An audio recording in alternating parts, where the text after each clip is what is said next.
December 7th, 1941, dawned clear and calm over the Hawaiian island of Oahu.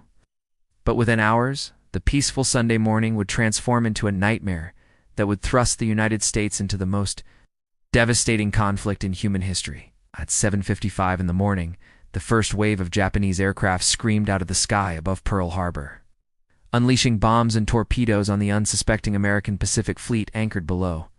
Sailors scrambled from their bunks, many still in their underwear, as explosions ripped through Battleship Row. The USS Arizona erupted in a catastrophic fireball when a bomb penetrated her forward magazine, killing 1,177 men in an instant. The attack unfolded with brutal efficiency. Commander Mitsuo Fukita led 353. Japanese aircraft launched from 6 carriers positioned 230 miles north of Oahu. They struck in 2 waves over approximately 2 hours, targeting battleships, airfields, and military installations across the island. The USS Oklahoma capsized after multiple torpedo strikes, trapping over 400 sailors inside her hull. The USS California, USS West Virginia, and USS Nevada all suffered severe damage. On Ford Island, in Hickam Field, American aircraft sat wingtip to wingtip, making perfect targets for Japanese strafers, who destroyed them before they could take off. 19-year-old seaman First Class James Ward was aboard the USS Oklahoma when the torpedo struck. He found himself underwater in complete darkness as the ship rolled over, the screams of his shipmates echoing through the flooding compartments. Ward and 31 others managed to escape through a porthole, swimming through oil-slicked water while bullets and shrapnel churned the harbor around them. His survival was miraculous. 429 of his shipmates would never leave the Oklahoma. According to contemporary reports from the Honolulu Star-Bulletin, which published emergency editions that day, the attack left 2,403 Americans dead and 1,178 wounded. The Japanese lost only 29 aircraft and fewer than 100 men. 8 battleships were damaged or destroyed, 3 cruisers were damaged, and 3 destroyers were hit. The American Pacific Fleet appeared crippled, exactly as Japanese Admiral Isoroku Yamamoto had planned. Yet the attack contained critical failures from the Japanese perspective. All 3 American aircraft carriers, the USS Enterprise, USS Lexington, and USS Saratoga, were at sea and escaped unharmed. The Japanese also failed to destroy Pearl Harbor's fuel storage facilities, repair shops, and submarine base, infrastructure that would prove invaluable in the coming war. Within hours of the attack, Navy repair crews were already working to salvage damaged ships. The Arizona and Oklahoma were total losses, but remarkably, the California, West Virginia, Nevada, Tennessee, Maryland, and Pennsylvania would all return to service.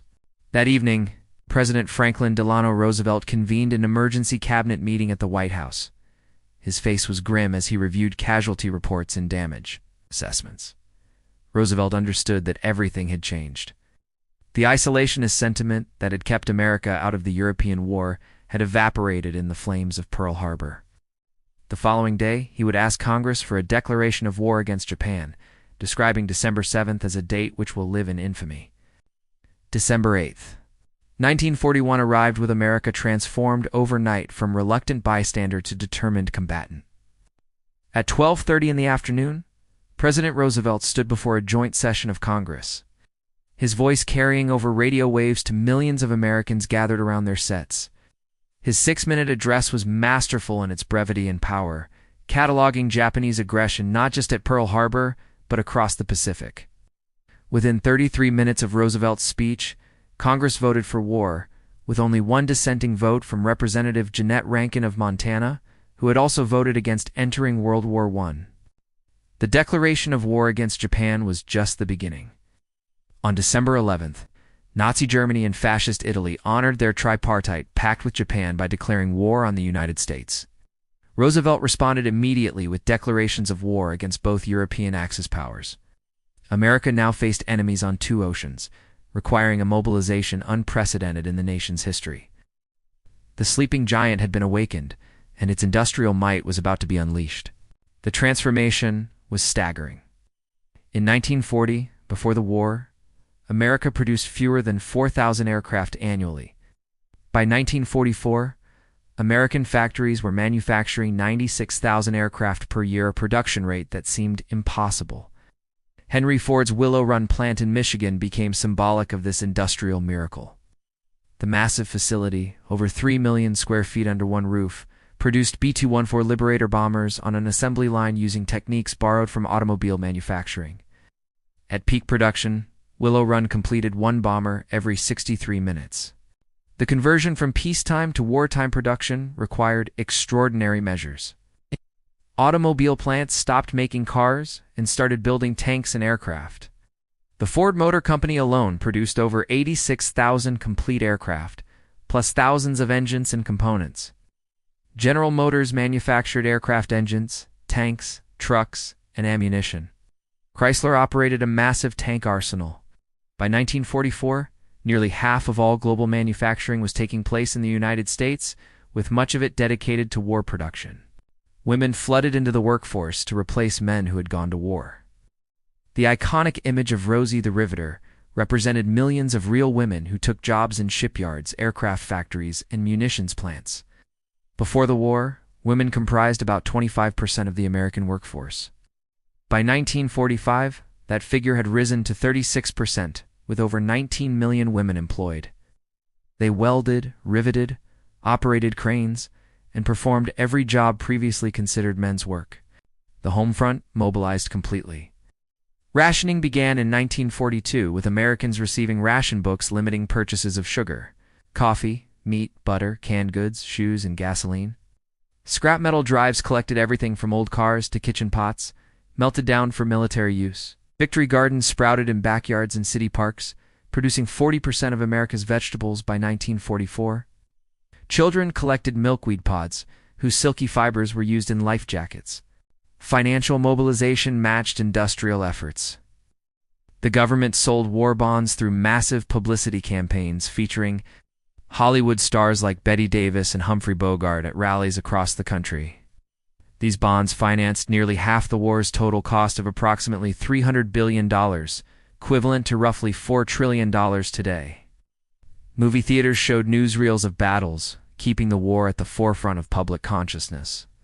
Popular songs like Boogie Woogie Bugle Boy and Coming In on a Wing and a Prayer both entertained troops and maintained morale at home. Military recruitment exploded. Immediately after Pearl Harbor, thousands of young men lined up outside recruiting stations, many waiting through the night for offices to open. Eventually, over 16 million Americans would serve in uniform, during the war roughly 11% of the entire population. The selective service system drafted men between ages 18 and 45, ultimately registering 45 million men and inducting 10 million into service. January 1942 brought catastrophic news from across the Pacific as Japanese forces swept through Allied territories with terrifying speed. The Philippines, Wake Island, Guam, Hong Kong, Malaya, Singapore, the Dutch East Indies, and Burma fell like dominoes before the Imperial Japanese advance. For American forces and Filipino allies in the Philippines, the situation became desperate as Japanese General Masaharu Hama's 14th Army pushed. Lieutenant General Douglas MacArthur's combined American-Filipino force into a shrinking defensive perimeter. MacArthur had approximately 31,000 American troops and 65,000 Filipino soldiers under his command when the Japanese invaded the Philippines on December 8, 1941, just hours after Pearl Harbor. Despite advance warning, MacArthur's air force was caught on the ground and destroyed, giving Japan immediate air superiority. By December 26, MacArthur declared Manila an open city and withdrew his forces to the Bataan Peninsula, hoping to hold until reinforcements arrived. Those reinforcements would never come. The defense of Bataan became an epic of endurance and suffering. American and Filipino soldiers, along with thousands of civilian refugees, retreated into the jungle-covered peninsula with insufficient food, medicine, and ammunition. They survived on half rations, then quarter rations, supplementing their diet with caribou, mules, monkeys, and lizards. Malaria, dysentery, and tropical diseases ravaged the defenders. Despite these conditions, they held out for 3 months, tying down substantial Japanese forces needed elsewhere. President Roosevelt, recognizing that the Philippines could not be saved, ordered MacArthur to evacuate to Australia in early March. On March 11, 1942, MacArthur departed Corregidor on a PT boat. Leaving behind his famous words, "I shall return," Major General Jonathan Wainwright assumed command of the doomed garrison. The soldiers continued fighting with remarkable courage, but starvation and disease made further resistance impossible. On April 9, 1942, approximately 76,000 Filipino and American troops surrendered on Bataan, the largest surrender in American military history. What followed became known as the Bataan Death March, one of the war's worst atrocities. Japanese soldiers forced the starving, diseased prisoners to march 65 miles to prison camps in intense heat without adequate food, water, or rest. Those who fell were bayoneted or shot. Prisoners were beaten, tortured, and randomly executed. Between 5,000 and 11,000 Filipino soldiers and 600 to 700 American soldiers died during the march. According to documentation later presented at the Tokyo War Crimes trials, the brutality was systematic rather than the work of isolated individuals. Japanese military culture considered surrender dishonorable, viewing prisoners with contempt. This attitude, combined with inadequate Japanese planning for handling so many captives, created conditions for mass atrocity. Survivors described scenes of unspeakable horror. Men beheaded for possessing Japanese currency. 6 soldiers buried alive. Prisoners denied water while marching past streams.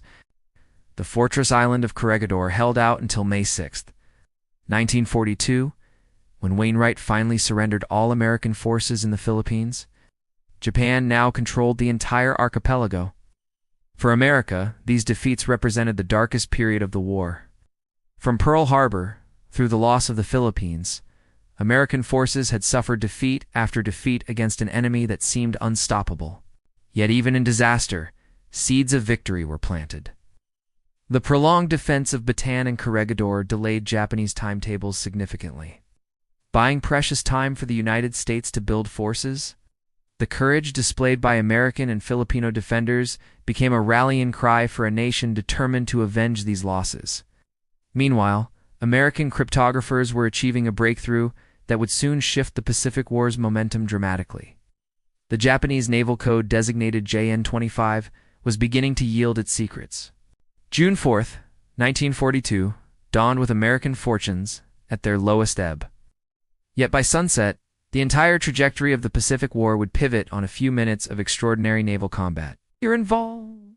Admiral Isoroku Yamamoto, architect of the Pearl Harbor attack, had assembled the most powerful naval armada Japan had ever deployed, centering on 4 fleet carriers Akagi, Kaga, Soryu, and Haryuth that formed the core of the Kido-Butai, the first air fleet that had dominated the Pacific for 6 months.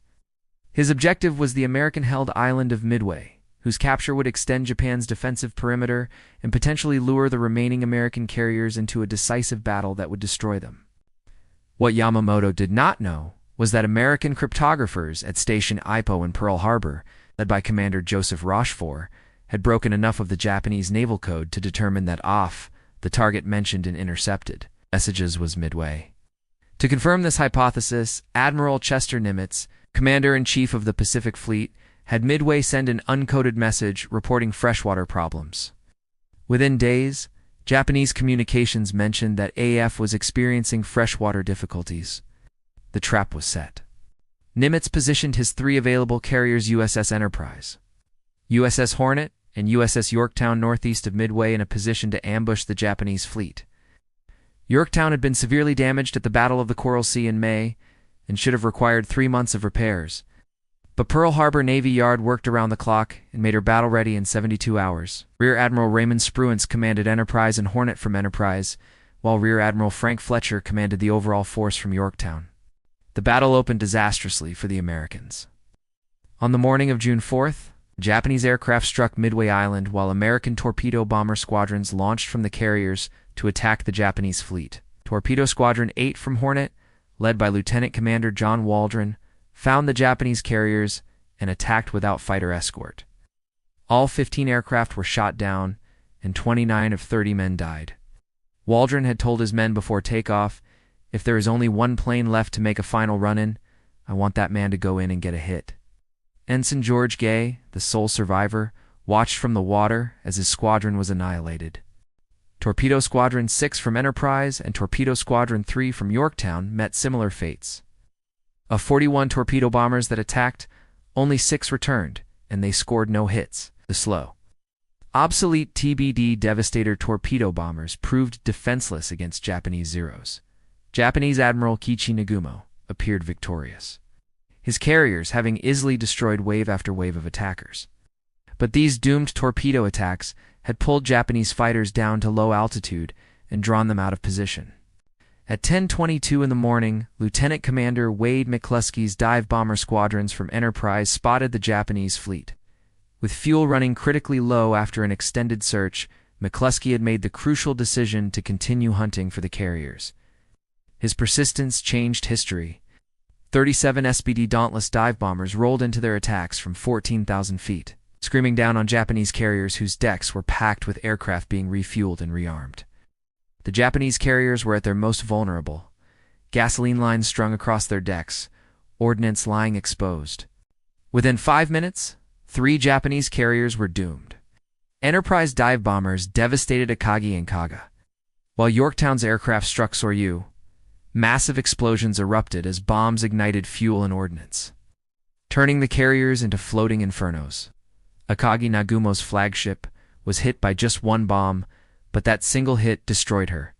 The 4th Japanese carrier, Hiryu, launched a counterattack that severely damaged Yorktown, but American dive bombers from Enterprise found and destroyed Hiryu later that afternoon. The Battle of Midway ended Japanese offensive capability in the Pacific. Japan lost 4 fleet carriers, a heavy cruiser, 248 aircraft, and over 3,000 men, including many of their most experienced pilots. American losses included Yorktown, which was torpedoed by a Japanese submarine while under tow, the destroyer USS Hamon, 145 aircraft, and 307 men. The battle demonstrated that American intelligence, courage, and industrial capacity could overcome Japan's early advantages. November 8, 1942 marked America's first major offensive operation against Nazi Germany with Operation Torch, the invasion of French North Africa. While the Pacific dominated American attention after Pearl Harbor, President Roosevelt and British Prime Minister Winston Churchill had agreed on a Germany-first strategy, prioritizing the defeat of Nazi Germany over Imperial Japan. This decision reflected the reality that Germany posed the greater strategic threat, with its advanced technology, industrial capacity, and potential to dominate Europe and the Atlantic. Planning for the North African invasion required unprecedented Anglo-American cooperation. Lieutenant General Dwight David Eisenhower, a relatively unknown officer who had never commanded troops in combat, was selected to lead the operation. His diplomatic skills and ability to manage Allied relationships proved as valuable as his military acumen. The invasion targeted French Morocco and Algeria, territories controlled by Vichy France, collaborationist government established after France's 1940 defeat. Allied planners hoped Vichy forces would offer minimal resistance, but the political situation was complex and unpredictable. Over 100,000 American and British troops landed at 3 sites: Casablanca in Morocco, and Oran and Algiers in Algeria. The landings were chaotic, with many units landing in wrong locations and experiencing difficulties coordinating complex amphibious operations. Inexperienced American troops faced their first combat, and the results were mixed. At Casablanca, the new battleship USS Massachusetts engaged French battleship Jean Bart in the last battleship versus battleship combat in the Atlantic. Vichy forces resisted for 3 days before Admiral François Darlan, commander of Vichy forces in North Africa, negotiated a ceasefire. The campaign then focused eastward against German and Italian forces commanded by Field Marshal Erwin Rommel. The legendary Desert Fox.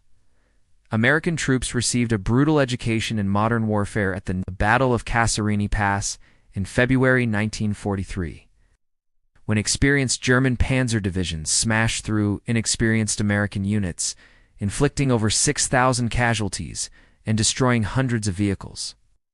Major General Lloyd Fredendel's poor leadership and American tactical mistakes resulted in the U.S. Army's first major defeat in the European theater. The disaster at Kasserine Pass prompted significant changes. Eisenhower replaced Fredendell with Major General George Smith Patton, Jr., an aggressive tank commander who immediately transformed American fighting spirit and tactical effectiveness. Under Patton's successor, Major General Omar Bradley, American forces learned hard lessons about combined arms warfare, tank tactics, and the necessity of aggressive reconnaissance. By May 1943, Allied forces had trapped German and Italian armies in Tunisia, forcing the surrender of 275,000 Axis troops. The victory in North Africa opened the Mediterranean for Allied operations and provided bases for the invasion of Sicily, which began on July 9, 1943. Operation Husky involved 160,000 troops landing on Sicily's southern coast in the largest amphibious operation to that date.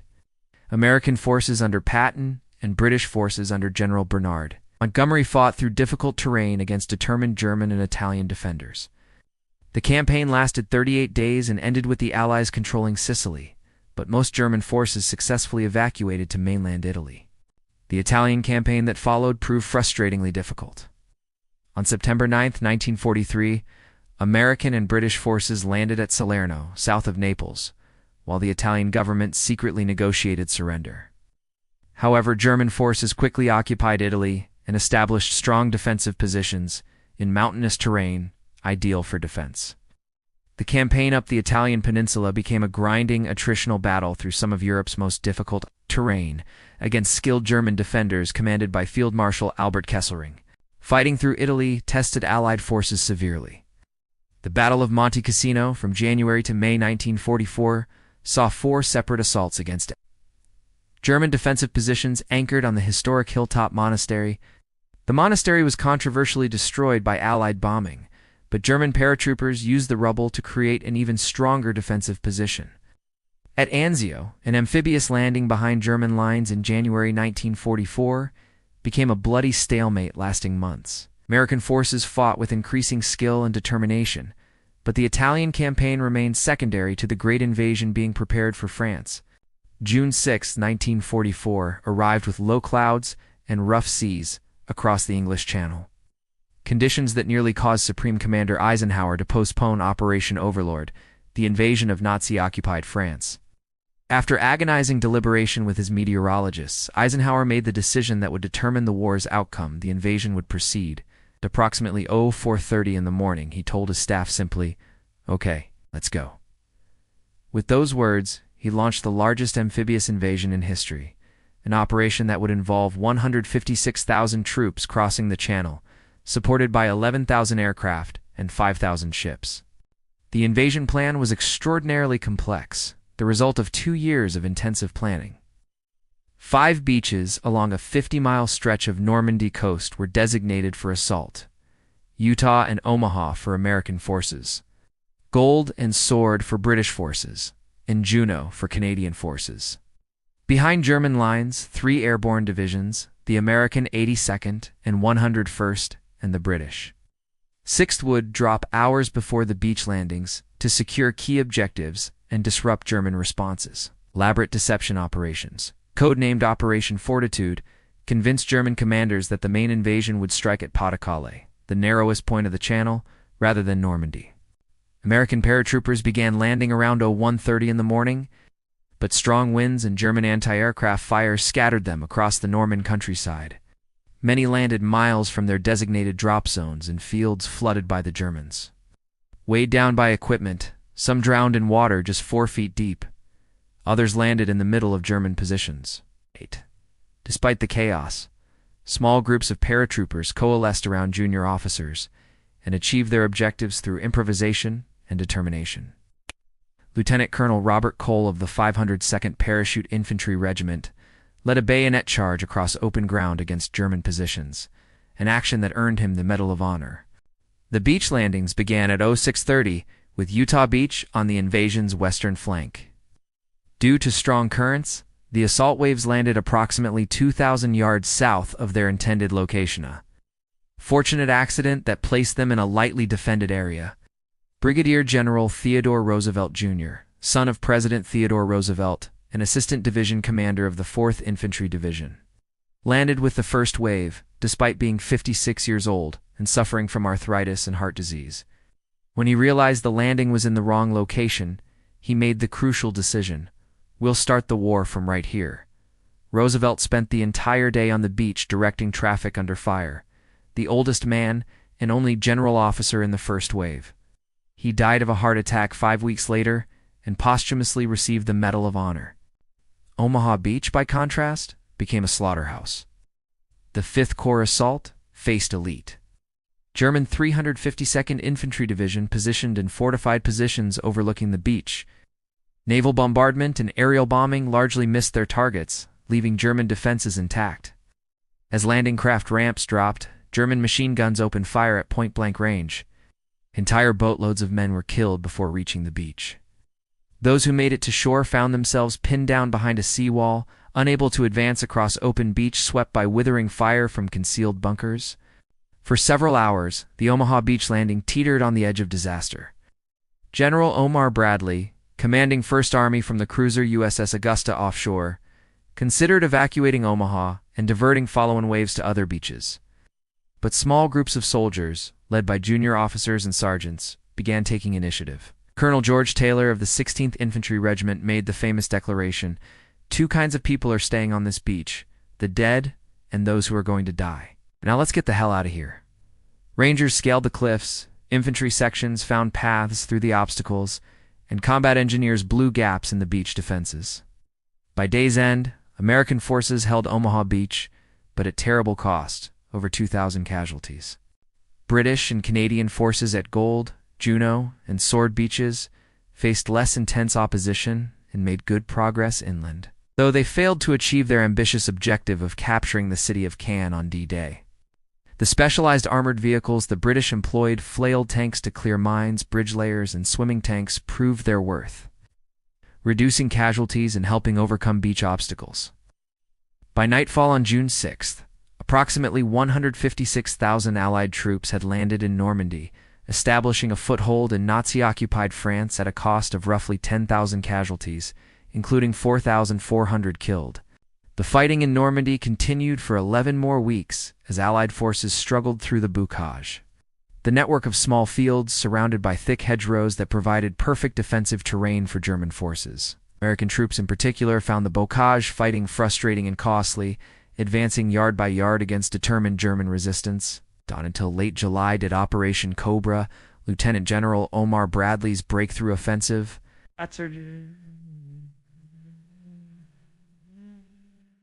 shatter German lines and unleash Patton's Third Army across France in a spectacular exploitation that covered ground at rates not seen since the German Blitzkrieg of 1940. December 16, 1944, brought a shocking blow to Allied forces, confident that Nazi Germany's defeat was imminent. In the pre-dawn darkness, German artillery erupted along an 80-mile front in the Ardennes region of Belgium and Luxembourg, the same forested, hilly terrain through which German panzers had struck in 1942, devastating effect. 200,000 German troops from 3 armies crashed into positions held by just 83,000 American soldiers, many of them inexperienced replacements or veteran divisions recuperating from earlier fighting. Adolf Hitler had staked everything on one last desperate gamble to split the Allied armies, capture the vital port of Antwerp, and force the Western Allies into a negotiated peace. The German offensive achieved complete surprise. Allied intelligence had dismissed warnings of German preparations.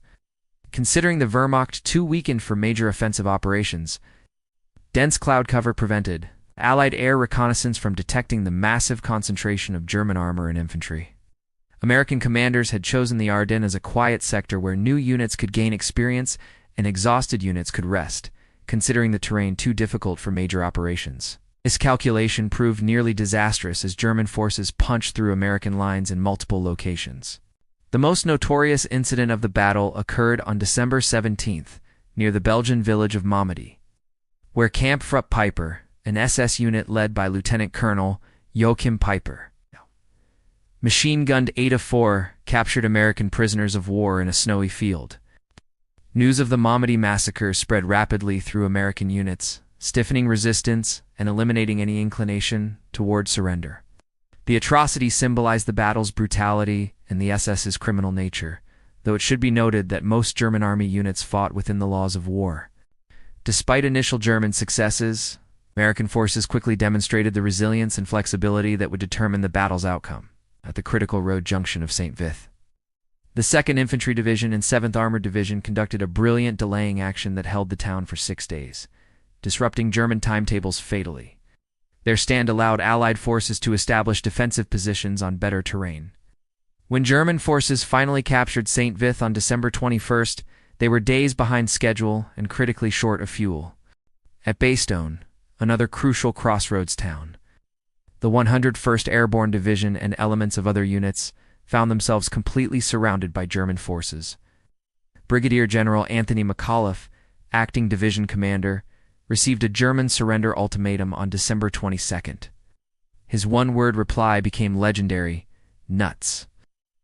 The paratroopers held Bastogne through desperate fighting despite being outnumbered and surrounded, supplied only by hazardous airdrops when weather permitted.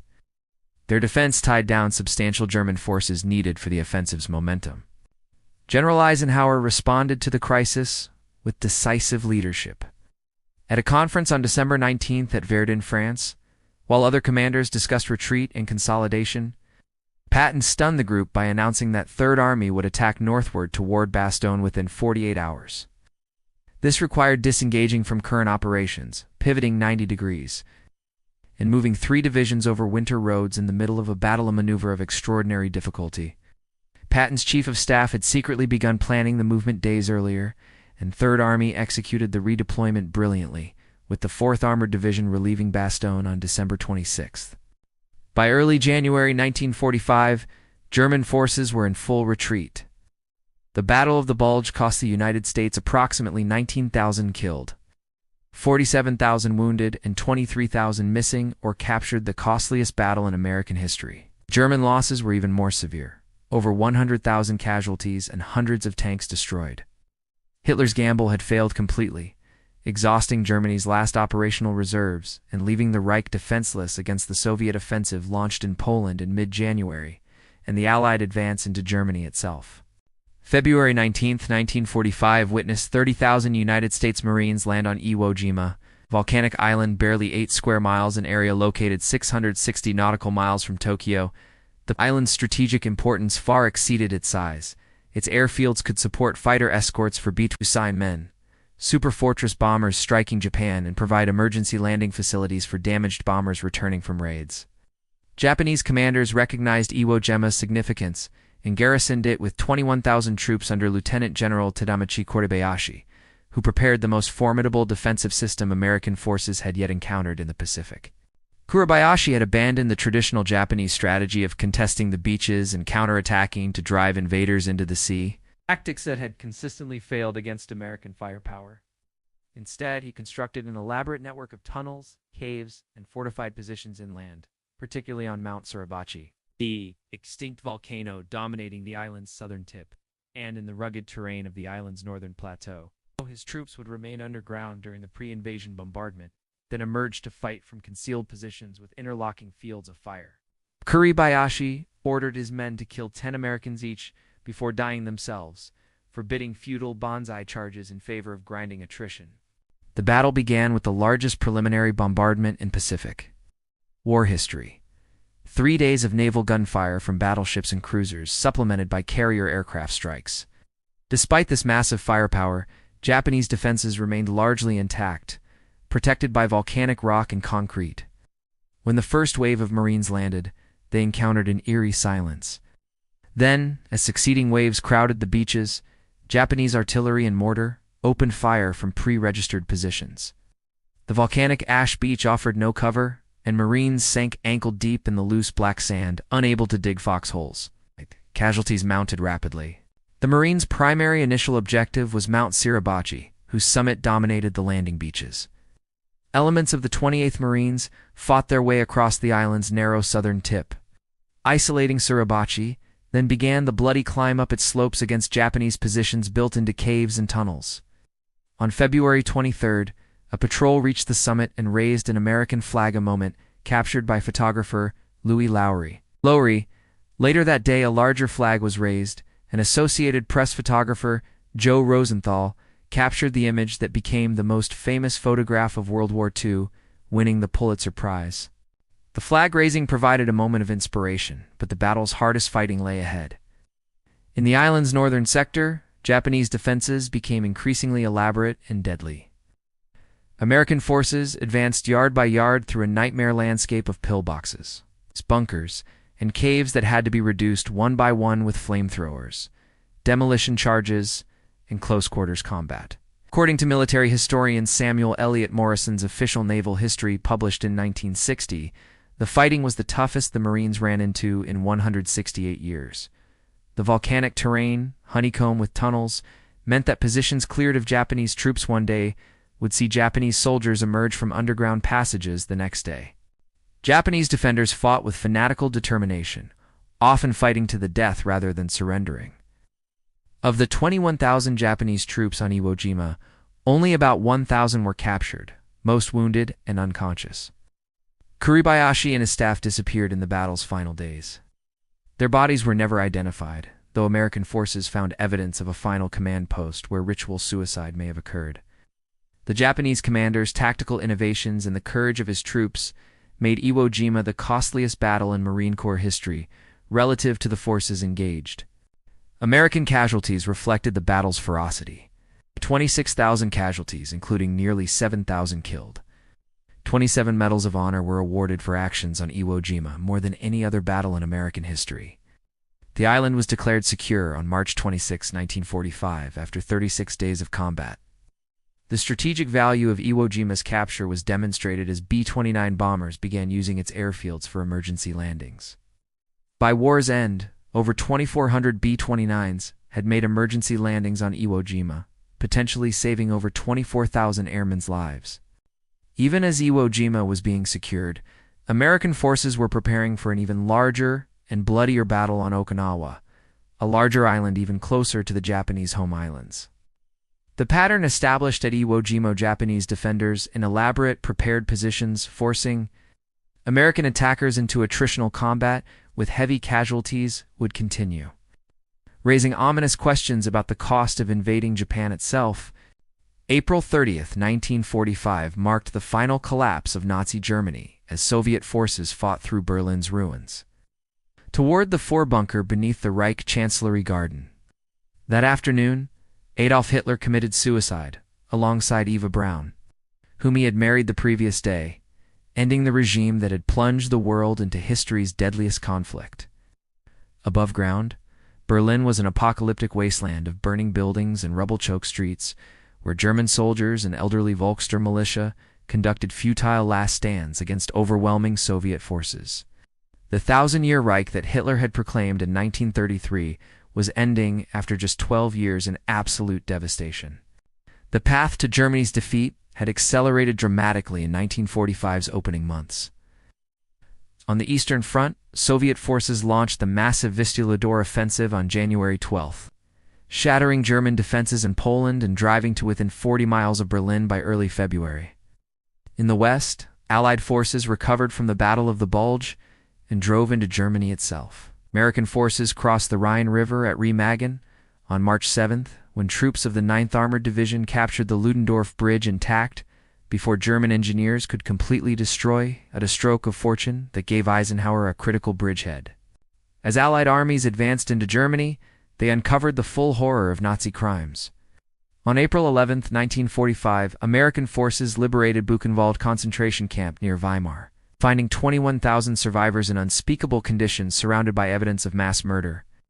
British forces liberated Bergen-Belsen on April 15th, discovering tens of thousands of unburied corpses and survivors so emaciated they resembled living skeletons.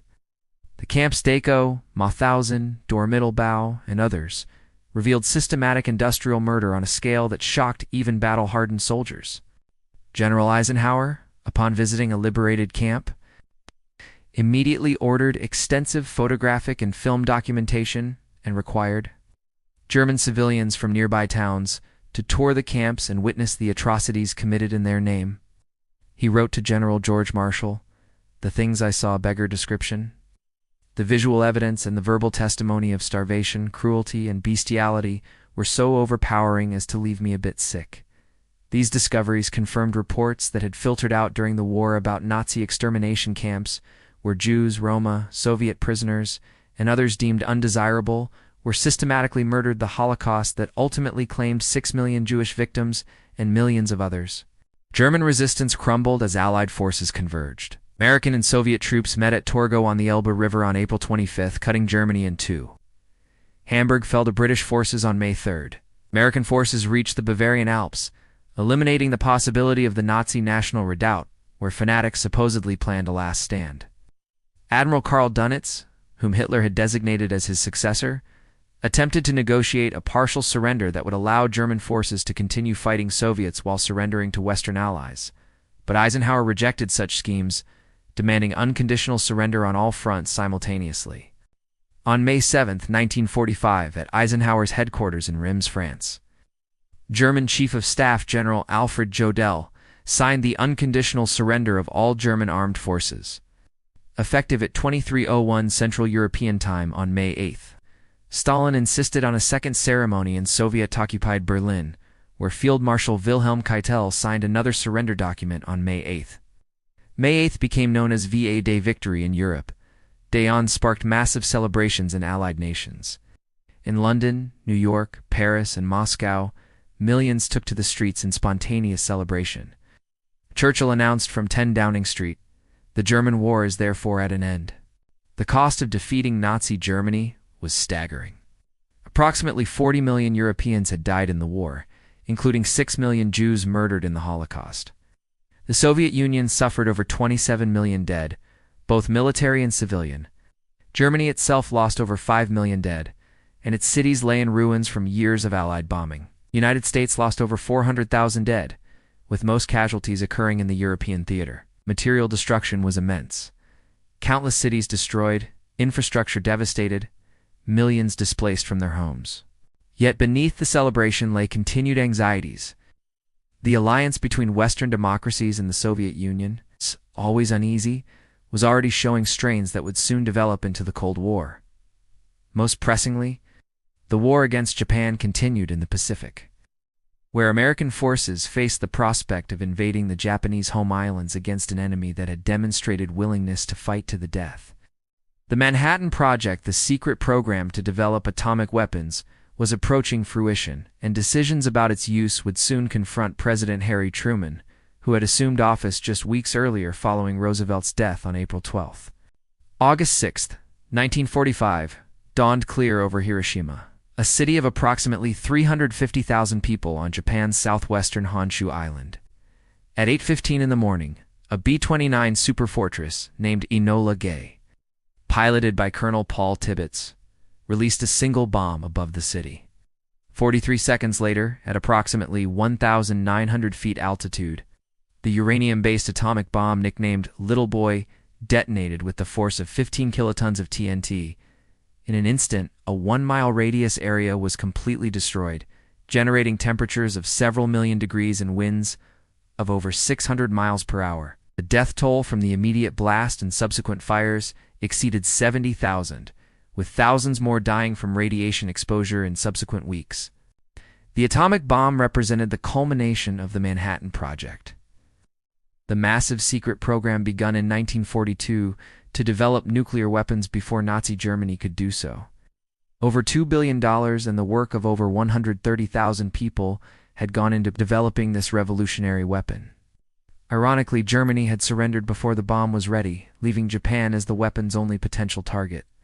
President Truman, who learned of the Manhattan Project only after Roosevelt's death, faced the agonizing decision of whether to use the atomic bomb against Japanese cities. The arguments for using the atomic bomb centered on ending the war quickly and saving lives, both American and Japanese, planning for Operation Downfall, the invasion of Japan, projected casualties in the hundreds of thousands based on experiences at Iwo Jima and Okinawa. Japanese military culture emphasized fighting to the death rather than surrendering, and the Japanese government had mobilized the entire civilian population for the decisive battle to defend the home islands. Intelligence indicated that Japan had approximately 2 million troops, plus 28 million civilian militia, preparing to resist invasion. The atomic bomb offered an alternative to invasion that might shock Japan into surrender. When Japan did not immediately surrender after Hiroshima's destruction, a second atomic bomb, a plutonium-based weapon nicknamed Fat Man, was dropped on Nagasaki on August 9th, killing approximately 40,000 immediately, with tens of thousands more dying subsequently. That same day, the Soviet Union declared war on Japan and invaded Japanese-occupied Manchuria with overwhelming force. Crushing Japan's Kwantung Army in a lightning campaign, Japan now faced destruction from atomic weapons, Soviet invasion, and continued American conventional bombing and blockade. Emperor Hirohito intervened personally to break the deadlock within Japan's government between those favoring surrender and those demanding continued resistance. In an unprecedented radio broadcast on August 15th, the first time ordinary, Japanese had heard their emperor's voice. Hirohito announced Japan's acceptance of the Potsdam Declaration demanding unconditional surrender. He cited a most cruel bomb that had caused casualties yet immeasurable and expressed determination to pave the way for a grand peace for all the generations to come by enduring the unendurable and suffering what is unsufferable. The formal surrender ceremony occurred on September 2nd, 1945, aboard the battleship USS Missouri anchored in Tokyo Bay. General Douglas MacArthur presided as supreme commander for the Allied powers as Foreign Minister Mamoru Shigemitsu and General Yoshijiro Umezu signed the surrender documents on behalf of Japan. Representatives of all Allied nations witnessed the ceremony. MacArthur's remarks struck a conciliatory note. It is my earnest hope, and indeed the hope of all mankind, that from this solemn occasion, a better world shall emerge out of the blood and carnage of the past. World War II was finally over. The most destructive conflict in human history had killed approximately 70 to 85 million people worldwide, roughly 3% of the world's population. The United States lost over 416,000 dead and over 670,000 wounded. The war had transformed America from an isolationist nation still recovering from the Great Depression into the world's predominant military and economic power. American industrial production had supplied not only U.S. forces, but also vast quantities of equipment to Allied nations through Lend-Lease. American forces had fought across 2 oceans and 3 continents, from the deserts of North Africa to the jungles of the Pacific. The war's end brought not peace, but transformation into a new era of international relations. The United Nations, established in San Francisco in June 1945, represented hopes for collective security to prevent future wars. The Bretton Woods Conference of 1944 had established new international economic institutions. Yet the wartime alliance between the United States and Soviet Union was rapidly dissolving into the Cold War. Confrontation that would define global politics for the next 4.5 decades. The atomic bomb had inaugurated the nuclear age, creating weapons of unprecedented destructive power whose shadow would hang over humanity. For the millions of American servicemen and women, the war's end meant demobilization and return to civilian life. The GI Bill of 1944 provided unprecedented educational and housing benefits to veterans, helping create an expanding middle class and fueling post-war prosperity. Veterans returned to a nation that had been transformed by their service and sacrifice. The generation that had endured the Great Depression and won World War II later, dubbed the Greatest Generation, had secured both victory abroad and the foundations for unprecedented prosperity at home. Their journey from the shock of Pearl Harbor to victory in Tokyo Bay represented not just military triumph, but America's emergence as a global power bearing responsibilities that would shape the remainder of the 20th century and beyond.